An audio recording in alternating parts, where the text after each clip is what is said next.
बिस्मिल्लाहिर्रहमानिर्रहीम, अस्सलाम वालेकुम। डियर स्टूडेंट्स, आज हमारा 10th क्लास केमिस्ट्री का सेकंड लेक्चर है।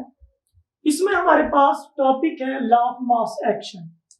लॉ ऑफ मास एक्शन की अगर आप लोगों को तारीफ समझ आ जाए तो समझो ये पूरा मुकम्मल जितना भी रिएक्शन है इसकी सिमत के बारे में, इस रिएक्शन की हद के बारे में, इसके जो यूनिट्स हैं उसके बारे में या इसके इक्विलिब्रियम कांस्टेंट के बारे में सारी चीजें समझ आ जाएंगी सिर्फ इसकी अगर आप तारीफ को समझें। इसकी तारीफ में गुलबर कहता है कि अगर हम किसी एक शे का रिएक्शन देखते हैं, फर्ज किया ये ए है, अगर इस ए का मैं रिएक्शन का रेट देखता हूं तो रिएक्शन का रेट यानी ये कितना तेजी से रिएक्ट करता है वो डायरेक्टली प्रोपोर्शनल है इस ए की मोलर कंसंट्रेशन के। ए की मोलर कंसंट्रेशन यानी जितनी ए की कंसंट्रेशन ज्यादा है, ए के मोल्स की तादाद ज्यादा है, उतना ही ए ज्यादा तेजी से रिएक्ट करेगा। अकेले ए की बात हो रही है। और अगर मैं पूरे रिएक्शन का रेट देखूं, ए के लिए बात हो गई, बी के लिए भी बिल्कुल ऐसा ही है। अगर मैं बी के लिए भी देखूं तो बी की मोलर कंसंट्रेशन जितनी ज्यादा होगी बी का रिएक्शन का रेट भी उतना ही ज्यादा होगा। ये तो बात हो गई एक शे के रिएक्ट करने की। इसके बाद अब अगर आ जाए पूरे रिएक्शन का रेट, तो पूरे रिएक्शन के रेट में ए और बी ये इसके कंसंट्रेशन है, तो इनकी मोलर कंसंट्रेशन का प्रोडक्ट यानी उनके हासिल ज़रब के डायरेक्टली प्रोपोर्शनल होगा। जो फॉरवर्ड का अगर देख रहे हैं तो वो रिएक्टेंट्स की मोलर कंसंट्रेशन जितने भी है उसका हासिल ज़रब के डायरेक्टली प्रोपोर्शनल, और रिवर्स का देखें इसी तरह वो इसके जो प्रोडक्ट्स हैं इनकी मोलर कंसंट्रेशन के प्रोडक्ट यानी हासिल ज़रब के डायरेक्टली प्रोपोर्शनल है। अब मोलर कंसंट्रेशन को कैसे जाहिर करते हैं? मोलर कंसंट्रेशन के बारे में मैंने बता दिया कि कितने मोल्स की तादाद है। अब इनके मोलर कंसंट्रेशन के लिए हम स्क्वायर ब्रैकेट का इस्तेमाल करते हैं। ये ए की मोलर कंसंट्रेशन हो गई, ये बी की हो गई, इसके बाद ये सी की हो गई, और ये मेरे पास हो गई डी की मोलर कंसंट्रेशन। अब जब मैंने देखना है कि फॉरवर्ड रिएक्शन का रेट और रिवर्स रिएक्शन का रेट, अब उसके लिए rate of forward direction, rate of forward reaction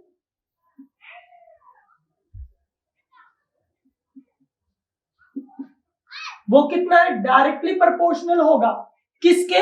ए और बी की मोलर कंसंट्रेशन के प्रोडक्ट के।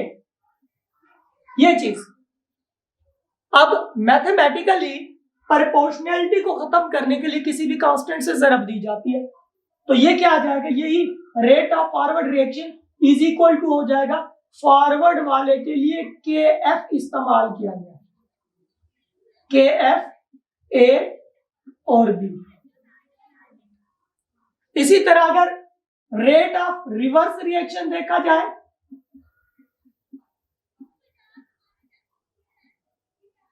रिवर्स रिएक्शन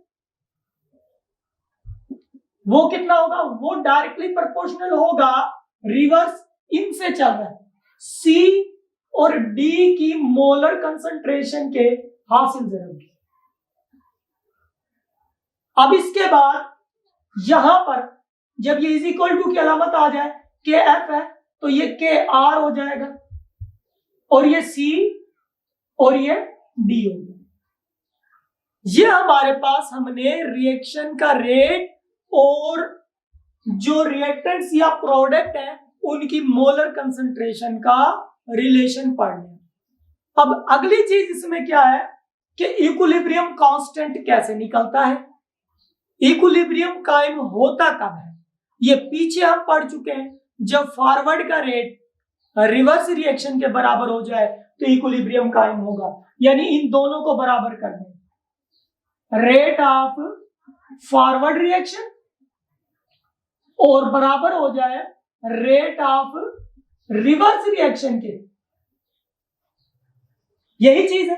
अब फॉरवर्ड किसके बराबर है? इसके बराबर, के एफ और यहाँ पर A और B इनकी मोलर कंसंट्रेशन है, ये बराबर होगा, रिवर्स कौन सा है, KR, और ये बराबर हो जाएगा KR into C into D, इनकी मोलर कंसंट्रेशन। अब हम क्या करते हैं, इनको क्रॉस मल्टीप्लीकेशन के जरिए KF over KR, KF forward reaction का कांस्टेंट जो था बटा KR बराबर हो जाएगा, ये उधर चला जाएगा, ऊपर प्रोडक्ट्स की मोलर कंसंट्रेशन का हासिल ज़रब है और नीचे रिएक्टेंट्स का आ जाएगा A और B।